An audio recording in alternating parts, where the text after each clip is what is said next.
Welcome back to our live studio from Interpack. This very international fair is all about processing and packaging and the machines that are needed for that. And therefore, smart engineering is the key to sustainable processing and packaging. That is the topic of my next talk. And here with me is Richard Clemens, manager of VDMA. I have to read this. It's the Trade Association Food Processing and Packaging Machinery. Welcome and thank you for being here. Thank you for being here. Thank you for being here. Good afternoon. Good afternoon. And welcome home. Yes, it's actually the first time for me. How often have you been to Interpack? 10 times. 10 times. 10 so times. then it is really welcome home. Would be 11 times, but 2020 we missed the Interpack. So Yes. Okay. Let's look at that. It's been 6 years. How does it feel to be back? Oh, it feels really very good. Yes. We haven't seen a lot of people since 6 years. Okay, we have seen them on the screen, but it's a people's business. And we had a lot of visitors from Australia, South America, Asia, North America. So, as already mentioned, it's a people's business, and to meet the people is absolutely necessary in our business. So has this gap changed something in the way people come together and connect in the industry? Yes, it has changed a little bit. Of course, a lot of things you can make via screen with Teams or Skype meetings. So for a 2 hours meeting, you don't have to travel maybe 2 or 3 or 4 hours. But in the end, it remains people's business. Yes. There have been some attempts to use digital or virtual tools to bring people together. Would you say that the importance of these physical fairs like Interpack and this like the biggest processing and packaging fair, have they become even bigger because of the absence of the fair for 6 years? I think so, and a lot of innovations happened in the last 6 years. So you want to see the machine. You want to see everything working, and you have to explain your clients what happens there. You have to explain the innovations, and that's nearly impossible to make that on the screen. I also find it always very interesting to go to these fairs because we usually just write about machines, packaging materials, and here you meet the people behind the company names and you see the machinery. You have mentioned innovations just now. I think you told me you haven't really been able to wander through the halls yet, but what innovations are you hoping to see maybe tomorrow at Interpack this year? So 6 years ago, people asked me, what are the trends? And then at that time, we talked about sustainability, digitalization, circular economy. It's not a trend, it's a fact. Yes. And we see a lot of different solutions for new packaging material, for machines saving resources, saving packaging materials, saving energy, saving water. In the whole food production, you need a lot of energy and you need a lot of water. And saving these resources means also saving money. On the other side, we are talking about sustainability. We are talking about reducing CO2 emissions. So we see a lot of efforts in this whole field. Mm-hmm. You have already held a talk on smart engineering today and sustainable processing and packaging. Tell us a bit more about this. How can smart engineering help with this sustainability factor? So I think on the first view, everybody says, isn't it a contradiction to talk here on Interpack about sustainability? On the other hand, this is the fair, this is the technology which helps to solve a lot of problems. And I said today in the morning, German engineers have a kind of DNA for improvements, for innovations. And we have a lot of regulations. We have a lot of requirements from our clients, from the society, and these requirements are also drivers for innovations.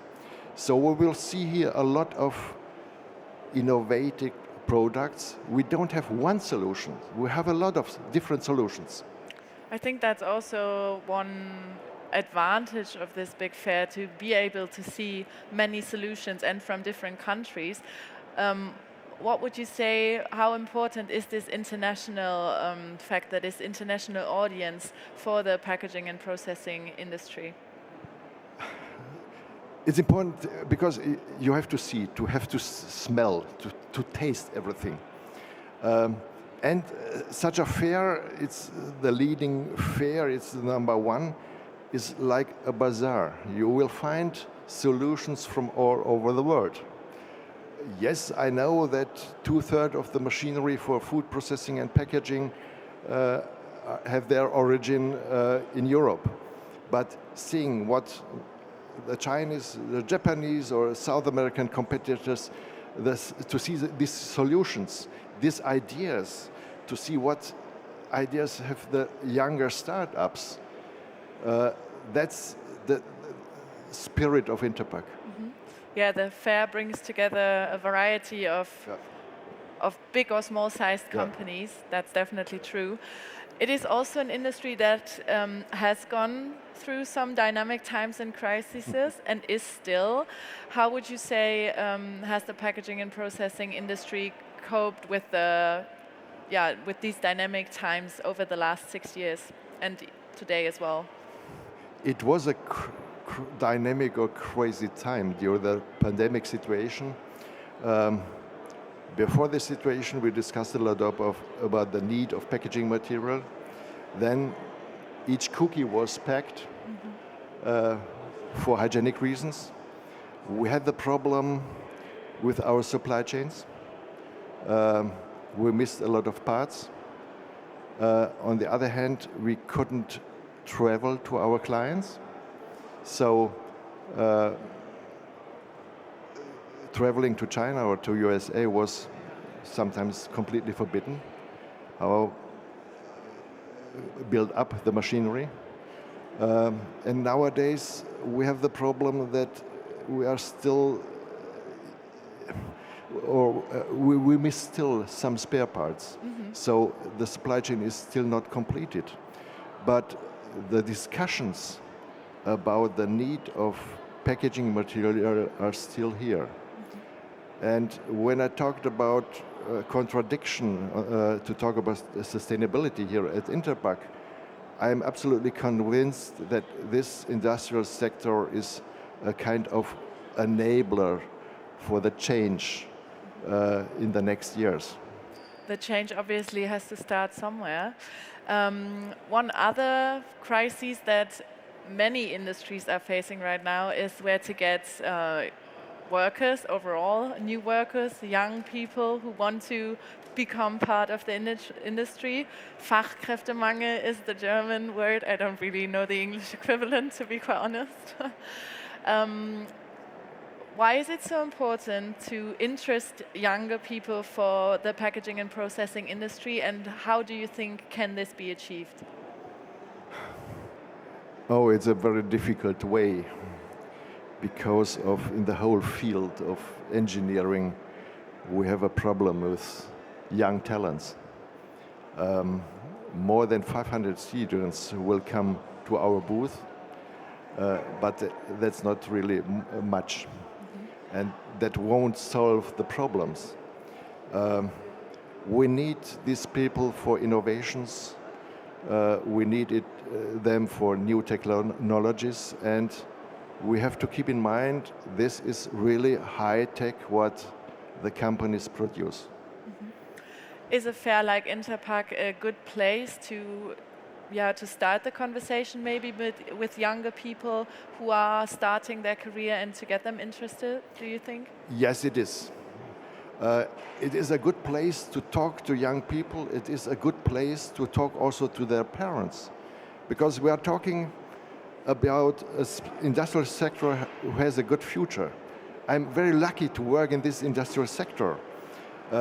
We have a growth since many years. We need more packaged food. We expect in the year 2050 nearly 10 billion of people. And we have to feed these people. We can feed them only with the right technology. So it's really a good future for these young people.